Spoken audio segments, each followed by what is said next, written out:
How you going, guys? Luke Martin here from Sydney West, and today we're going to be covering a mini instructional on the outside heel hook. We're going to be talking about some braking mechanics and some of the details that I think will make a difference to you being better at outside heel hooking people. All right, let's get started. So what I want to talk about initially is this idea of what we're going to call Ashi Garami, just meaning leg entanglement or using our legs to control our opponent. With outside heel hooks, I mean, look, there might be a tiny exception, but basically they will not work if you don't have your legs controlling his leg. So if you are trying to finish outside heel hooks with no control of the legs, it basically will not work against anyone good. So what leg entanglements or what Ashi Garami will we likely use? Outside Ashi is where we take our legs and we lock outside of his hip. Now his leg sits in this position. We call this a straight Ashi Garami. His leg does not cross my center line. If I take his leg and cross it across my center line, so it originates over here and finishes over here, this is not a straight Ashi Garami anymore. It's now a cross Ashi Garami, and this is a different thing. We don't actually outside heel hook from here to be inside heel hook. We're not covering that today. So just so you guys understand, straight Ashi Garami variations for outside heel hooks, and we're starting out with the outside Ashi. Then we're going to look at this idea. Another common one is where we work what we call a Rimi Ashi. Some people will know this as single leg X guard. We do it a little bit differently, but this is the positioning. You can do outside heel hooks from here. Not as good, but not bad, because you don't have a physical connection. So if Dave peeled my knees apart, I can't heel hook him anymore. So we would always prefer something like this. Then we've got reap situations, and these can be standing, kneeling, double-seated, where we start to take the foot across the body like so and reap to the inside position. This is also outside heel hook territory, and this is actually very common. This is one of the more common ways that you'll see this position come up. So they're probably the three main Ashi Garamis that I'm going to talk about. We're not going to go deep into entries today, but we're going to focus on teaching you what an outside heel hook looks like, the mechanics of how they work, and how you could start to apply them in training. What I want to cover next is this idea of a knee line. So let's talk about what the knee line is. However we're using our Ashi Garami, in this case I'm in an outside Ashi Garami, if we draw this straight line between the two knees here, so if I draw a straight line between these and then we make a triangle back to your own groin, this is kind of like the Bermuda Triangle of leg locking. So this knee line in here is where I need his knee to be encased. If at any stage his knee is no longer within that triangle, you cannot execute the heel hook, okay? It's a general rule, but that's quite important. So we need to be able to maintain his knee within the knee line, very important. So even if I was using, say, a reap position and I had reaped him, you'd notice he's still within my knee line. If David started to turn and his knee slipped, you can't heel hook anymore. Don't even keep trying, we're gonna go into other things.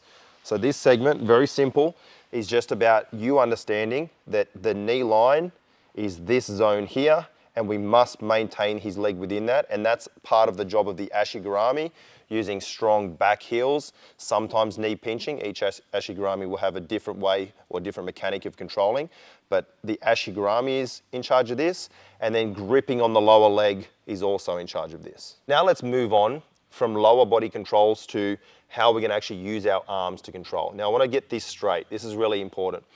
The heel hook grip, what I'm going to call the heel hook grip, where I actually grip up on the heel, is actually very poor for maintaining control of the leg. It's fantastic for breaking his leg, assuming you know how to actually do that, which we'll get to in a moment. But as far as control's concerned, Dave can slip his leg out all day long. It's not a good control. If I had to just hold on to Dave's leg, you know, if we were in a wrestling match, I would never grab hold of Dave's leg trying to control him like this. I would take some type of overwrap. And let's apply the same concept here. So if you hear me say overwrap or Achilles grip, I mean this idea where I wrap my arm around. So we could have it in this fashion.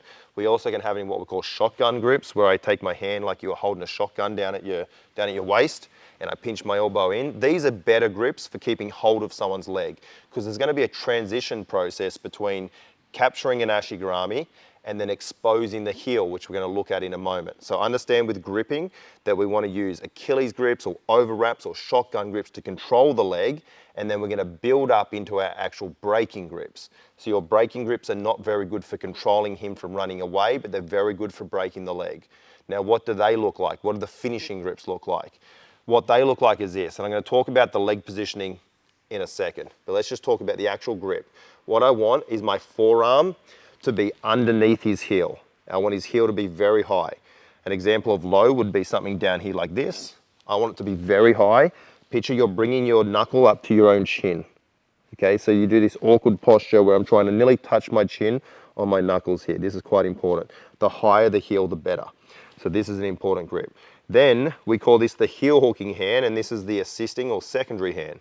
What I want is my heel hooking hand facing down and my secondary hand comes in underneath. So it bolsters that. So when Dave tries to slip his heel, this is bolstering it in position. If I go the other way, this is not being bolstered. My hands are just together and it's more easy for him to slip the grip or break the grip. So this is what we call palm to palm. We can also shorten up with wrist to wrist in a butterfly type grip. Some people go into figure fours, and then there's also reverse figure fours. But we're gonna focus probably mainly on palm to palm today. I think it's a good starting point, and plenty of high level matches have been finished with this grip. So just to recap on gripping, we've got control grips where we're trying to stop the man from getting away while we're setting up. And then we've got actual heel hooking finishing grips where we move into positions like this. Right, let's talk about exposure. And I don't mean going down to the beach and taking your clothes off in places you shouldn't. I mean, how are we going to expose the heel here? So what Dave wants is to push his heel down and hide it into my ribs. So if Dave knows anything about heel hooking, he wants to hide his heel. If I know something about heel hooking, I just want the opposite. I want to expose his heel. So what that looks like is where I start to, actually, I don't necessarily expose via pulling on the heel. We do a lot of our exposure by controlling the leg. Because if I can take Dave's leg and bend his leg in towards his own center line, you can see his heel becomes exposed, meaning I can hook underneath it. The more Dave can straighten his leg and turn it outwards, the more he can hide. So that's the whole battle here. So we're gonna have our arm down here in what we call this shotgun position. This is probably one of my favorite setups here to begin the lower body control. Then I want to work to the knee, and we're going to use a climber grip just here in the knee, and we're going to use that and a turn of our knees to start to expose. So outside Ashi is very good for breaking the leg. It's actually quite tricky to expose from here. Even though there's lots of times you can expose from here, I would say as a beginner, it's easier to expose from either what we call a Rimi Ashi or the single leg X position, pinching the knees up, or going all the way into reaps. Okay, so just understand that, but I'm going to be demonstrating from outside Ashi just for the purpose of the video here. So what I do is I pull the knee and I turn my knees, and I want his knee to either be at least in this position neutral to the ceiling or inward slightly. If Dave's knee is outward in any fashion, the heel is really hard to find. So for exposure, I'm turning everything in. Then the next thing is I want his foot to be high up into my armpit. I don't want it down here on the mat. So I want to use that shotgun grip and a pull of everything up so that his shoelaces are right up here towards my armpit. Then I pull the knee inwards. Now when I start to look with the forearm to catch the heel here, we've actually managed to expose, and then I keep the high hand concept that we looked at before, and my two hands come in. So notice the posture Dave's foot's in. His shoelaces are pointing across my rib line. If Dave's shoelaces are pointing directly up, or even worse, outwards, you'll never be able to get on the heel here. So it's quite important, if you ever feel like your grip's not right, or as a beginner, I remember I was trying to pinch the side of the foot and catch the heel, and I would lose them all the time. Or even now, if he's hiding well, this happens sometimes, I need to focus on this. So Dave's foot just molds perfectly around, like Dave was kicking across the side of my ribs. That's what I want to create here. And then I want the side of my bicep here to be on the base of Dave's foot, pinching in, and I lift this up. So I'm pinching my elbow to my rib line. Another important detail, where I'm taking my right hand here, you should be able to basically slip a $5 note, or if you're an American, maybe a $1 bill. Stupid, but anyway, a $1 bill in here in the gap between the elbow and the rib line, and it should hold. I see a lot of people heel hooking like this, with the elbow very far from the ribs, and Dave will slip this more often than not. So let's just think about again what we covered.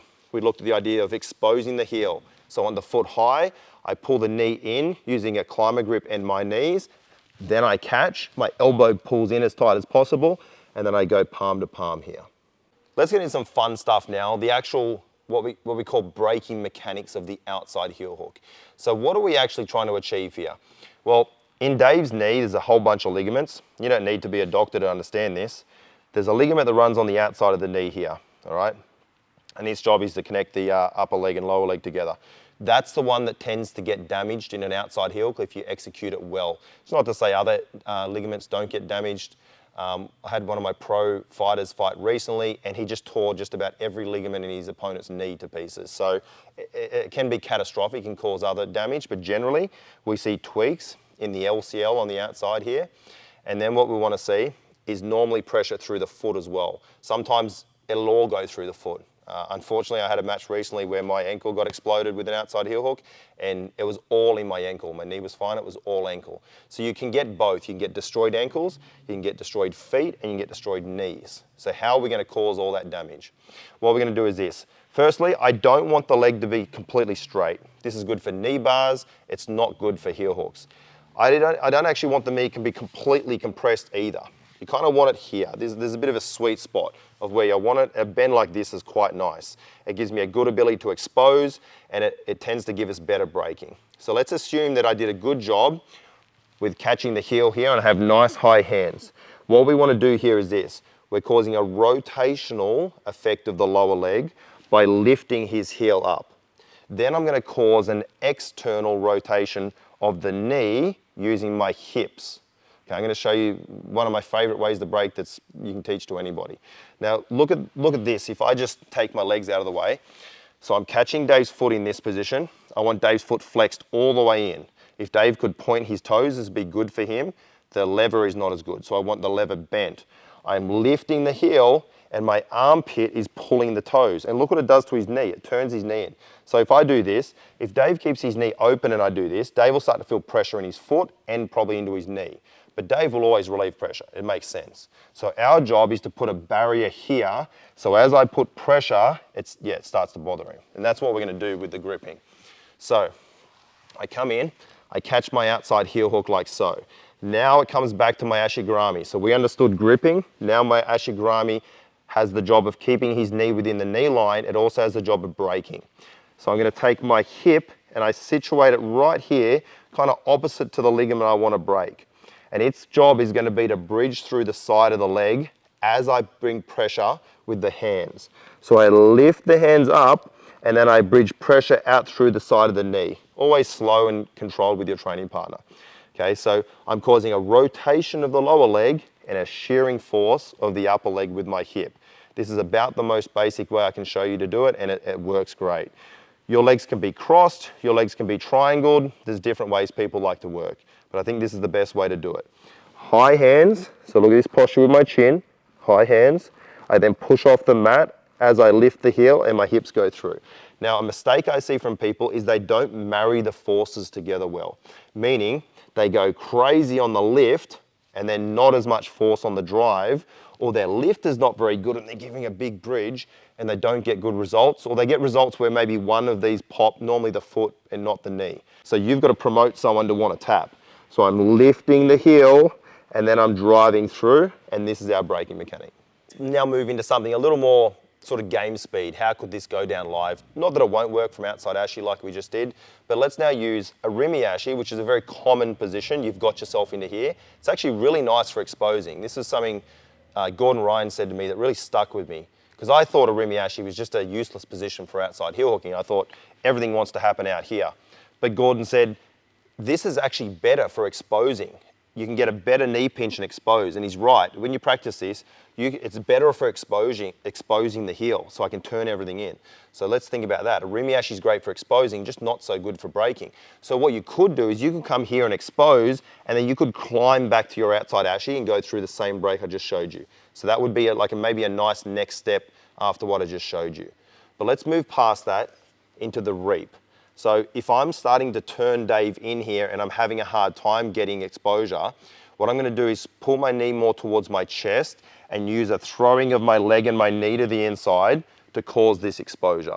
So you notice we're no longer on the outside hip. We've sort of gone now into this face-up position, and I'm just going to lock a triangle. I want to keep my legs inside of Dave's legs. Anytime your legs come outside, you can be counter leg locked. They can strip legs apart. Things get messy. If you can keep your feet inside of their legs, this is good. Now we think, okay, I want exposure. I've got his knee between the knee lines, so things are good. The exposure here sometimes can be awkward. So this is something for beginners to learn. If I try to pinch here, you notice I'm kind of not in the right spot where I'm pinching the side of Dave's foot. So I nearly need to make this adjustment where I kind of turn my chest back into him slightly so that I can get a nice catch. And when I mean a nice catch, his foot just fits perfectly into my ribs. If Dave's foot is, open your knee slightly, Dave. If I'm catching Dave's foot and trying to go like this is where people fail a lot. Okay, so I'm sort of pinching the foot sideways.